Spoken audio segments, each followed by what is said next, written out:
अस्सलाम वालेकुम, कैसे हैं आप सब। उम्मीद करती हूँ कि आप सब खैरियत से होंगे। अब तो ईद में जी बिल्कुल थोड़े से दिन रह गए हैं, लेकिन अभी तक आप लोग वाकई यकीन करें कि मैंने अपना ड्रेस जो है ना वो अभी तक मैंने टेलर तक भी नहीं पहुँचाया, क्योंकि सच में मैं आपको बताऊँ कि मुझे टाइम नहीं मिला इन दिनों में।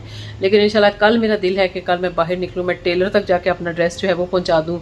अच्छा, इस बार ड्रेस जो है वो मैंने दोबारा से कलमकार से लिया है, क्योंकि लास्ट टाइम मुझे बहुत ज़्यादा उनका पसंद आया था। अच्छा, और साथ में आपको पता है कि 10 दिन पहले जो है आपने ना बाल कटवाने होते हैं जिन्होंने कुर्बानी करनी है, ना नेल्स काटने हैं। ठीक है, मैंने लेंस किस मकसद के लिए लगाया है ये अभी आपको ब्लॉग में पता चल जाएगा। और गर्मी बार बहुत ज़्यादा है, ये जो ग्लो श्लो आया है ना ये सारा पसीना, मैं आपको सच्ची बात बता दूँ। ठीक है, अच्छा, फूल इतने प्यारे होते हैं, लेकिन मुझे दुख उस टाइम होता है जब ये मुरझा जाते हैं। सच में मुझे बहुत ज़्यादा दुख होता है। लेकिन अब ये भी थोड़े थोड़े मुरझा रहे थे, मैंने कहा अब इनका हाल कोई नहीं है, क्योंकि गर्मी इस कदर ज़्यादा है। वालेकुम अस्सलाम, ये तुम क्या बनी हुई हो? अरुषा ना आरोगा तो अपने ही शुगलों पे रहती है। और इंसान जो होते हैं ना वो भी बिल्कुल फूलों की तरह ही होते हैं। कई लोगों के जो रवैये होते हैं वो वाकई आपको ना इस तरह मुरझा देते हैं जिस तरह ये फूल है। लेकिन कोई बात नहीं, इट्स ओके, ये पार्ट ऑफ लाइफ है। इस चीज़ को हम कितना एक लेके चल सकते हैं। मुझे काफ़ी ज़्यादा क्वेश्चंस आते रहते हैं कि आप ही लेंसेज के बारे में बता दें, तो मैं अभी आप लोगों के साथ अपनी लेंस कलेक्शन जो है वो भी शेयर करूंगी, और साथ में आपको आज वो पेज बताऊंगी जिधर से मैंने आज तक मुझे लेंसेज आए हैं या फिर मैंने लेंसेज उनके यूज़ किए हुए हैं। आज तक कभी मेरी आंखों में रेडनेस नहीं हुई। आप यकीन करें, उन लेंसेज के साथ मैंने 18 से 20 घंटे का ना फंक्शन भी अटेंड किया है। आज तक मुझे इरिटेशन नहीं हुई, आज तक मेरी आंखें जो है वो डैमेज नहीं हुई उससे। और लेकिन मेरी आप लोग एक बात मान लें, जिस तरह मैं आपको रूल्स बताऊंगी, सिर्फ आपने अपनी लेंसेज की सफाई का ख्याल रखना है, और उसे अप्लाई करने का तरीका तो ज़ाहिर सबको ही पता होगा। तो जी ये सारी है लेंसेज की कलेक्शन जो कि इस टाइम मेरे पास है। ठीक है, ये सारे मुझे तकरीबन सेम ही पेज ने सेंड किए हैं। इनके लेंसेज वर्ल्ड बेस्ट होते हैं, जो कि आज तक कभी क्रैक नहीं हुए, ख़राब नहीं हुए, इन्होंने कभी मेरी आंखों को डैमेज नहीं किया। और जो अभी मैंने अरुषा की कल बर्थडे के ऊपर लगाए हुए थे ना, जो लोग मुझसे पूछ रहे थे, वो ये वाले लेंसेज थे। ठीक है, ये थोड़े से बिग डायमीटर में है। ये वाले लेंसेज अभी इन्होंने ना ईद के हिसाब से ना इनके पास नए आए हुए हैं, और ये आपको इनके पेज से मिल जाएंगे। अगर आपको ट्रैवल किट चाहिए हो तो ठीक है, इस तरह आपको ट्रैवल किट भी मिल जाती है। जब आपने ट्रैवल करना हो तो आप लेंसेज आराम से अपने बैग के अंदर रख लें। इस तरह इनकी जो केयर है ना वो बहुत अच्छी हो जाती है। अच्छा, लेंसेज लगाते हुए हमेशा पहले उनको इस सोल्यूशन के साथ वॉश कर लिया करें। ईजिली आपको पता है हर मार्केट से आपको मिल जाएगा। और उसके बाद ना आप आई कम्फर्ट ले लें। जिन लोगों को बहुत ज़्यादा यानी कि इचिंग होती है, लेंसेज बहुत ज़्यादा मिर्चें लगती हैं आंखों में ना, तो ये वाला आई कम्फर्टर आप लोग ले लो। इससे ये होगा कि जब भी आप अपनी लेंस लगाने के बाद 2 ड्रॉप्स भी लगाएंगे ना, तो उसके बाद आपकी आंखों में वो मिर्चें नहीं लगती और बिल्कुल जलन नहीं होती। मुझे इनमें से कुछ ही का नाम आता है। ये वाले जो मैं मेरे फेवरेट है, मैंने मामू की शादी पे लगाए थे। इनका नाम जो है वो हनी कॉम्ब है। ये मतलब बहुत नेचुरल और बहुत प्यारे लगते हैं। मैंने अपनी बर्थडे पे भी लगाए थे। ये जो है हमारे पास सॉफ्ट ग्रीन है, ये हमारे पास ब्लू है, और ये जो लेंस है ना बिल्कुल नेचुरल में थोड़ा सा ग्रे लुक देते हैं। इनका नाम स्नो ग्रे है।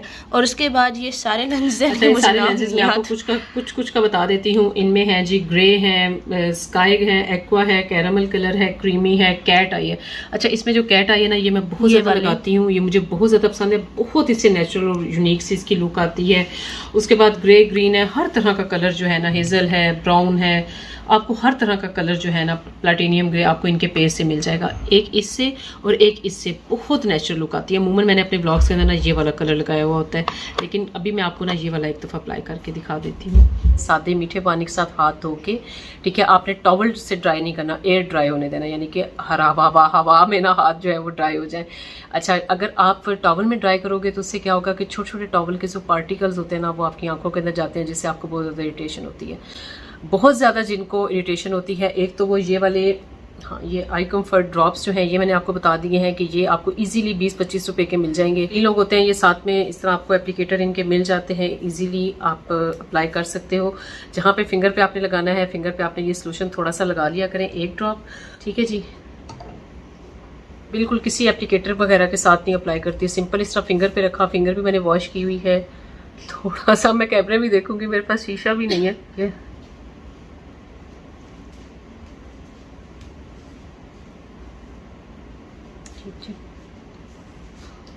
ये जरा बिग डायमीटर वाले हैं। ये देखिए, दैट्स इट। और ये देखें जी, लेंसेज दोनों अप्लाई हो गए, इतने लाइट वेट हैं, बिल्कुल आपको पता नहीं चलते। अभी मैंने ना इसके अंदर ड्रॉप्स डाले हुए आई कम्फर्ट है, ठीक है, बिल्कुल एडजस्ट हो जाते हैं, किसी किस्म का आपको इरिटेशन नहीं होती। अच्छा, आपको बता देती हूँ जल्दी से कि लेंस कलेक्शन वालों ने एक बड़ी ज़बरदस्त सी जो है ईद डील वो स्टार्ट की हुई है कि इनके इतने रीजनेबल लेंसेज हैं कि आप भी सच में हैरान रह जाएंगे। अगर आप 2 लेंसेज जो हैं वो बाय करते हो तो आपको एक लेंस जो है, एक पेयर जो है वो फ्री मिलेगा 2000 रुपीज़ का विद गिफ्ट्स। ठीक है, गिफ्ट में क्या होगा कि साथ में उस पर ट्रैवल किट होगी, स्टिक होगी, ड्रॉप्स होंगे और साथ में और भी कोई गिफ्ट हो सकता है। अच्छा, अगर आप 3 लेंसेज बाय करते हैं, 2 से 3 लेंसेज कंटेनर्स, ठीक है, तो आप साथ में आपको एक सोल्यूशन बॉटल जो है वो फ्री मिल जाएगी। इनकी डील्स का भी मैं साइट पे लगा दूंगी। और दूसरा, अगर आपको पावर लेंसेज चाहिए यानी कि आई साइट के लेंसेज चाहिए तो वो 1700 से स्टार्ट हो रहे हैं। मलाइका ने भी इनसे मंगवाए थे, वर्ल्ड बेस्ट हैं, कमाल हैं। क्योंकि इसलिए कमाल के हैं कि बहुत ही लाइट वेट है और बिल्कुल ख़राब नहीं होते।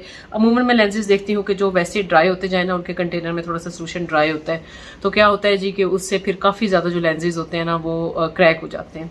मैंने आपको अपनी लास्ट वीडियो में बताया था, इतने मेरे लेंसेज ड्राई हो गए थे, मैं खुद परेशान हो गई, लेकिन अल्हम्दुलिल्लाह ये भी आपके सामने मेरे बेस्ट थे, लेकिन ये ड्राई हो गए थे और मैंने इसे अब कितनी दफ़ा मैं दोबारा लगा चुकी हूँ। इनका मैं लिंक लगा दूंगी और साथ में फ़ोन नंबर जहाँ से आप लोग जाके ऑर्डर कर सकते हो। ईद है यार, जल्दी जाओ जाके ढेर सारा ऑर्डर करो। मैं जब वैसे भी लेंसेज लगा लूँ ना तो मेरा बिल्कुल रिमूव करने को दिल नहीं करता। मैं इतनी अपने आप को ही प्यारी लग रही होती हूँ, मैं इतनी खुश हो जाती हूँ कि मैंने लेंसेज लगाए हुए। अच्छा, आज मैं आपको एक मज़े की बात बताती हूँ कि हमजा का जो दांत है ना वो आज टूट गया है। हाँ जी, ये देखे, ये फतू मास्टर आ गए हैं, सारे डर जाए माशाल्लाह से। आपका दांत कौन ले गया है? बाबा वो अलमारी के अंदर पड़ा हुआ है। अच्छा, इसने वो संभाल के रख दिया, मैंने खुद ही संभाल के रखा है एक यादगार के तौर पे ना। और जो लोग कहते हैं ना कि व्लॉगिंग आसान है, अब पहले मैंने ये सारा सेटअप लगाया है, अब ये सारा सेटअप जो है ना मैं बाइंड अप करती हूँ। ये यहाँ तक सेटअप ही सेटअप है जी, ये सारा आप यहाँ से संभलेगा और फिर कोई और काम होगा। आज एक मज़े की बात बताऊँ, आज हम जिसे सब्जी मतलब जिसे हम फ्रूट मंगवाते हैं ना, जिस बंदे से, आज मामा ने उनको कॉल करके कहा कि हमें 2 किलो मैंगो चाहिए, और वो समझे कि 2 मैंगोज चाहिए, और वो फ्रूट में हमारे लिए सिर्फ 2 मैंगोज ले है। अब ये क्या बात हुई मामा? और ये फिर मामा ने बाद में मंगवाए थे। और 2 मैंगोज का तो तुम ये सोचो ना कि 2 मैंगोज तो माशाल्लाह देखने से ही मेरे बच्चे सिर्फ ऐसे मैंगो देखी ना तो 2 मैंगो उड़ जाते हैं, पता नहीं कहाँ जाते हैं, पता नहीं कहाँ जाते हैं, मैं तो पता ही नहीं चलता। और अभी मैंने मैंगो निकाले हैं तो मलाइका मुझे ऐसे देख रही थी, मैंने कहा मिल्क शेक पीना है, कहती जी मम्मा बना रही है, मंगवा रही है। मैंने कहा नहीं बना रही हूँ, मैंगो शेक क्या, बिल्कुल वैसे ही मैं बनाती हूँ जैसे आप सब लोग बनाते हैं। घर में कोई रोज का मामा कोई 10 मैंगो आते हैं, हमारे मैंगो फेवरेट है। हम 2 से 3 किलो मंगवा लेती हूँ मैं सुबह सवेरे, और वो बच्चों को बहरहाल बहुत ज्यादा पसंद है। आपने रेसिपी शेयर करनी है मैंगो शेक की, स्पेशल रेसिपी? नहीं, कोई स्पेशल रेसिपी नहीं है, एक बस सिंपल आम छीलने, डालने, दूध डालने और बन गया मैंगो शेक। और साथ एक बर्फ का कोला भी डाल दें। जितना मुझे तो जितना ठंडा होना बस मुझे उतना पसंद है, लेकिन सिर्फ मैं इसमें चीनी नहीं डालती क्योंकि चीनी इतनी पसंद भी कोई नहीं करता। सिंपल हम यही मैंगो शैंगो छीलेंगे। और रुशा का ईद का ड्रेस आ गया, वो मैंने ऑल्ट्रेशन के लिए दिया हुआ है इस दफ़ा। थोड़ा सा रेडीमेड लिया, मलाइका ने भी रेडीमेड लिया, रुशा ने भी रेडीमेड लिया। वो इंशाल्लाह आप ईद व्लॉग में देख लेंगे, अगर उस वक्त तक हमें टेलर ने ना ऑल्टर करके भी दे दिया। अच्छा, ये मैंने डब्बा लिया था कि इसके अंदर मैं आम काट के रखूँगी आज कोई तहजीब के साथ ना। मैं ये इधर अच्छा। तहजीब के साथ मैं इधर रखूँगी आम काट के, ये मैं व्लॉग बन रहा है ना। मम्मा वैसे आम फौरन साथ साथ काटती जाती हैं, साथ साथ डालती जाती हैं। आज मम्मा बहुत मम्मा मुझे एक हमें कुर्बानी के जानवर कब लेने हैं? वो बस पता है क्या, यहाँ पे पता है आपको शहर में रखने का इतना मसला होता है ना, सिर्फ यही मसला है आपके कुर्बानी के जानवर का। इसलिए हम हमेशा चांद रात को या उससे एक दिन पहले लेते हैं। हालांकि मेरा बड़ा दिल करता है, हम जब छोटे थे ना उस टाइम ना रुशा सर्दियों में ईद बड़ी आया करती थी। अभी तो मैं यही सोच रही थी इतनी गर्मी में अगर ईद आ रही है ना, कोई सही बात है ना कपड़े पहनने का मजा होगा ना कुछ पकाने का मजा आता है, कपड़े भी सिर्फ इसलिए पहने ना खाना खाने का मजा आता है। लेकिन पूरी शेल्फ अभी मैंने ना ब्लीच से साफ कराई थी। अभी असल मजा तो सिर्फ वही होता है कि आप लॉन के कपड़ों में जूड़ा बना के आराम से मटन खाएं, साथ कोक पिए, एसी में बैठे और साथ फिल्म्स दे, नेटफ्लिक्स देखें। अच्छा, मलाइका कह रही थी, मैंने कहा तुम्हारा पेपर्स के बाद ना क्या प्लान है? कह रही थी कि मेरा पेपर्स के बाद प्लान है कि मैं चुप करके कमरे में बैठूंगी और नेटफ्लिक्स देखूंगी। मैंने कपड़े भी रात को पहनूंगी। मैंने कहा अगर तुमने शाम को कपड़े पहने थे तो तुमने इतना महंगा जो ईद का सूट है वो क्यों लिया था? वो सिर्फ हमने पिक्स बनाने के लिए लिया। वो तो सिर्फ हमें ट्रांजिशन और पिक्स बनानी थी ना। मैंने कहा ये भी ठीक हो गया। चलिए जी, मैंगो फाइनली कट हो गया। वो तो सिर्फ स्ट्रॉ निकालो क्योंकि हम सिर्फ स्ट्रॉ के पीछे जो है वो मिल्क शेक पिएगा। अच्छा, निकालती हूं। तब नहीं चला मिल्क शेक रेडी। बिल्कुल, जिन्हें बनाया निकाल रहे मिल्क शेक में से इतना ठंडा मामा, मतलब ठंडा माशाल्लाह। हम हमजा के लिए छोटा गिलास, क्यों हमजा छोटा इसलिए? जी, सबसे छोटा। ओ माशाल्लाह, ठीक है ना, शायद इसलिए। जी जी। आप मामा के कुकिंग स्किल्स को कितने देंगे 10 में से? उनको पता है मैं बहुत अच्छी कुकिंग करती हूँ। ये तुम्हें मैंने कहा था कि सिर्फ हमजा का स्ट्रॉ रखो, तुमने कहा सब कोई काका बना दिया। आपने कहा था स्ट्रॉ रखो तो मैंने कहा सब भी स्ट्रॉ से पी लेंगे। पिए वो अच्छी। चलें आ जाए। सबसे पहले बाबा को रमज़ा को देते हैं, उनकी खिदमत में पेश करते हैं। छोटा गिलास, छोटा गिलास, छोटे हो तो छोटा गिलास ये। ओ मम्मा आपने तो हम अच्छा बड़ा ले लो, बड़ा ले लो। ओह माय गॉड, यम। अब इसके लिए ये पिएगा ले, नहीं। ले, ले। बाजी मलाइका एक गिलास है आपका, तीनों नहीं है। आज रिशा ने ना सबको लो, तुम पहले स्ट्रीक बना लो। वैसे आपके घर में भी एक ऐसा वेला बंदा है जो स्ट्रीक के बगैर ना खाने देता है ना पीने देता है। मेरी तो बात उठा गया, तुम स्ट्रीक बना लो पहले।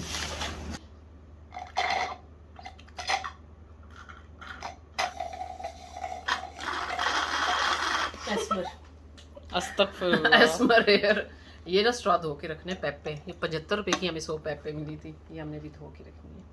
अब तक समझ नहीं आता 75 में 100 पाइपें कैसे आई हैं। बेटा प्लास्टिक ते होया ते और की ये आना कितने का होगा? इंदे के डायमंड लगे होने 75 दे विच एक होएगी। 1 रुपए से भी कम की, चलो कुछ तो सस्ता है एटलीस्ट। ये जो पेपे हैं ये सस्ती हैं। क्योंकि टाइटल और थंबनेल में मैंने जो बात कही थी वो ये थी कि हमजा के ना एक फ्रेंड है, उन्होंने बताया कि वो अपनी दादों के साथ ना आज स्कूल आए हैं। तो हमजा जब घर आया कहता है मेरी ना मामा मेरी दादों किधर है। तो मुझे इतना फील हुआ कि मलाइका और रूशा ने ना अपनी दादो माँ को देखा हुआ है, मतलब इन्होंने अपनी दादों का और दादा अबू का प्यार लिया हुआ है। इनको अच्छी तरह माशाल्लाह याद है कि जब इनके दादा अबू की डेथ हुई थी और दादी अम्मा की ना, लेकिन रूशा उस टाइम तकरीबन 1 साल डेढ़ की थी जब इनकी ना दादों की डेथ हुई थी। अच्छा हमजा ने जब मुझे ये बात की ना तो मुझे इतना याद आया कि जब मलाइका पैदा हुई, फिर मनाहिल हुई और फिर रूशा पैदा हुई ना, तो उनकी ज़ाहिर है हर एक की ख्वाहिश होती है कि बेटा हो, तो उनकी भी बड़ी ख्वाहिश थी।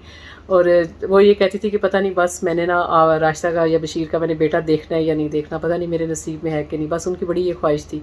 आज भी जब मैं बैठती हूँ ना तो मैं हमजा को देखती हूँ, या जिस तरह जब तक वो ज़िंदा थी उस टाइम मेरे हस्बैंड के ना काफ़ी बिजनेस क्राइसिस में वो रहे। तो आज जब मैं देखती हूँ ना सारा कुछ, तो मैं कहती हूँ काश आज वो हमारी ज़िंदगी में होती, वो खुश होती हैं हमसे ना। मतलब वो ये देखती हैं कि आज कितना अच्छा वक्त है बच्चों पे, हम पे। वो हमजा को देखती स्पेशली, वो घर को देखती, वो हमारी तरक्की देखती, तो फिर वो बहुत माशाल्लाह इस चीज़ से ना खुश होती, क्योंकि वो शुरू से ना मेरे हस्बैंड से बहुत ज़्यादा प्यार करती थी। हर माँ जो होती है वो अपने बच्चे से बहुत ज़्यादा प्यार करती है, इसमें कोई शक नहीं है। लेकिन वो मेरे हस्बैंड से इसलिए ज़्यादा प्यार करती थी क्योंकि मेरे हस्बैंड जो है ना वो ज़्यादा सा आउट ऑफ कंट्री रहे हैं, इनसे थोड़ा सा दूर रहे हैं, तो उनको बड़ी होती थी कि बस जब भी इन्होंने पाकिस्तान आना है तो इनका आपस में ना बड़ा प्यार होता था। अभी जब मैं गाँव गई ना तो मैं हमजा को यही बता रही थी, वहाँ पे हम जब बैठे होते थे खाना शाना खा रहे थे, तो मैं हमजा को ना बता रही थी यहाँ पे तुम्हारी दादो बैठती थी, यहाँ पे हम इस तरह टाइम मतलब स्पेंड करते थे और इतना अच्छा वक्त गुजरता है। और वो पता नहीं वो इतने साल मैं गाँव में रही हूँ, तकरीबन 4 से 5 साल, आप यकीन करें कि मुझे अब ऐसे लगता है कि जैसे बिल्कुल ख्वाब है, कोई पता ही नहीं चला कि इतना जो वक्त है ना वो गुजर गया। और बच्चे मुझसे पूछते थे कि मामा वहाँ पे लाइट भी नहीं होती थी उस वक्त, केबल नहीं थी, इंटरनेट का तो सवाल ही पैदा नहीं होता, तो आप इतना अर्सा वहाँ पे कैसे रहेंगे ना। तो मैं कहती हूँ जब आपके इर्द गिर्द अच्छे और इतने प्यारे रिश्ते होते हैं ना तो फिर आपको इन चीज़ों की ज़रूरत नहीं पड़ती। यकीन करें मुझे वाकई नहीं पड़ती थी। वो मेरा इतना माशाल्लाह ख्याल रखती थी, वो इतना बच्चों से प्यार करती थी। अल्लाह ताला उन्हें जन्नत में जगह दे। और बहरहाल वो वक्त पता नहीं अब कैसे गुजर गया, मुझे सच में अब याद नहीं है। अब मुझे बिल्कुल एक ख्वाब सा लगता है कि वो कोई टाइम था और वो गुजर गया जब बच्चे भी बैठे हुए थे। बल्कि मलाइका को तो अब अच्छा खासा माशाल्लाह याद है। रुशा भी 1.5 साल डेढ़ की थी जब उनकी डेथ हुई। अल्लाह ताला ने जन्नत में जगह दिया। जब मैंने हमजा को बताया कहता अच्छा आप दादो आ सकती हैं, मैंने कहा नहीं बस अब आप उनके लिए ना बस दुआ कर दिया करें। अल्लाह ताला जिनके पेरेंट्स सलामत है अल्लाह ताला उनका साया हमेशा उन पर सलामत रखे। आप लोग भी मेरे पेरेंट्स के लिए दुआ कीजिएगा कि अल्लाह ताला उनका साया हमेशा हमारे सरों पर सलामत रखे। मैं बात करते करते ना थोड़ी सी इमोशनल हो रही हूँ जब मुझे उनकी याद आती है, लेकिन कोई नहीं, बस एक लाइफ का फेज़ है, किसी ने आना है और किसी ने जाना है। तो बहरहाल हमजा को ना उनकी कमी अब महसूस होती है। वो मुझसे पूछता है कि मेरे दादा अबू किधर है। जब हमजा तकरीबन उस टाइम 8 माह का था जब उसके ना दादा अबू की डेथ हुई थी, तो ज़ाहिर हमजा ने वो भी नहीं देखा। तो कोई बात नहीं, बहरहाल ये किस्मत की बात है कि जिसको प्यार मिल गया और किसी को ना मिला। अपना बहुत ख्याल रखिएगा और सबके पेरेंट्स के लिए दुआ कर दिया करें। आप लोग भी इंशाल्लाह अल्लाह खैर करेंगे, अल्लाह ताला सबको खुश रखें, आबाद रखें। और बस मेरी ज़िंदगी में ना एक ये कमी रह गई है कि वो एक मेरा ये अरमान रह गया, बल्कि आप कह लें कि वो ना ये वाली हमारी खुशी और ये बेस्ट टाइम नहीं वो हमारा देख के गई। बाकी बहरहाल उन्होंने काफ़ी अपनी ज़िंदगी को, ज़ाहिर है माशाल्लाह उनकी अच्छी एज थी, वो अपनी ज़िंदगी अपने बच्चों की खुशियाँ देख के गई हैं। और इन लेंसेज को आप कहाँ से बाय कर सकते हो वो आप उसका मैं लिंक लगा दूंगी ताकि आप लोग इजीली जाके बाय कर सकें। ठीक है, अपना बहुत ख्याल रखिएगा और साथ में फ़ोन नंबर भी मैं इनका ना मेंशन कर दूंगी। मिलेंगे अब आपसे अपनी नेक्स्ट वीडियो में, तब तक के लिए अल्लाह हाफिज़।